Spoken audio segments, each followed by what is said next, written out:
৯০-এর দশকে যাদের জন্ম তারা আসলেই ভাগ্যবান। সেই সময়টা যেন এক সুন্দর অনুভূতি। ৳১ 4টা নাবিস্কো লজেন্স কিনে বন্ধুদের সাথে ভাগ করে খাওয়ার আনন্দটাই ছিল অন্যরকম।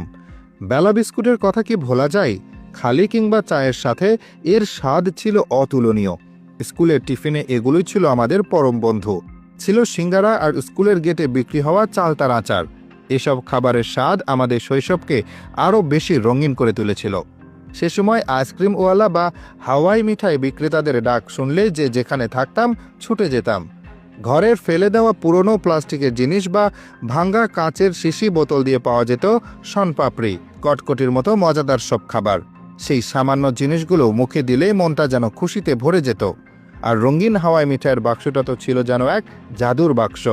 ৯০-এর দশকের কথা শুনলেই মনে পড়ে ইকোনো ডিএক্স কলমের কথা। খাতায় আঁকি বুকি, কলম যুদ্ধ, ক্যালেন্ডার দিয়ে নতুন বইয়ের মলাট বাঁধানো, অ্যান্টেনা ঘুরিয়ে ঝিরঝিরে টেলিভিশন পরিষ্কার করার সেই সব দিনের কথা আজও মনে পড়ে। আজকের যুগে মেয়েরা দামি ব্র্যান্ডের কসমেটিক্স দেখে হুমড়ি খেয়ে পড়ে, আর সে আমলে মেয়েদের জন্য ছিল এসবের এক আলাদা জগৎ।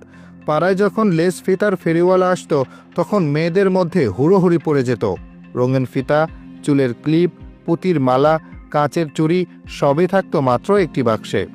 এখন এমন একটা সময় যে ডিশ টেলিভিশনের যুগটাই যেন হারিয়ে যাচ্ছে। এখন মানুষ স্মার্ট টিভিতে নাটক সিনেমা দেখে, ইউটিউবেই সব দেখে। আজকের মতো ঘরে ঘরে দেখার মতো ডিভাইস তখন ছিল না। একটা পাড়ায় হয়তো কোনো এক বাড়িতে সাদা কালো বা রঙিন টিভি থাকতো, আর চ্যানেল বলতে ছিল একমাত্র বিটিভি। শুক্রবার বাংলা সিনেমা দেখার জন্য মানুষ সারাদিন ধরে অপেক্ষা করত। বাচ্চা কাচ্চারা টিভিওয়ালা বাড়িতে গিয়ে আগে থেকে বসার জায়গা দখল করে রাখত। তখনকার আমলে বাংলা সিনেমা, আলিফ লায়লা কিংবা ইত্যাদি দেখার যে উত্তেজনা তা হয়তো এখনকার কোনো প্রোগ্রামেও পাওয়া যায় না। এছাড়া ম্যাকগাইভারের বুদ্ধিমত্তা আর হারকিউলিসের শক্তি দেখে সবাই মুগ্ধ হতো। ভিসিআরের একটা সময় ছিল সিডি ভাড়া করে সিনেমা দেখার আনন্দই ছিল আলাদা।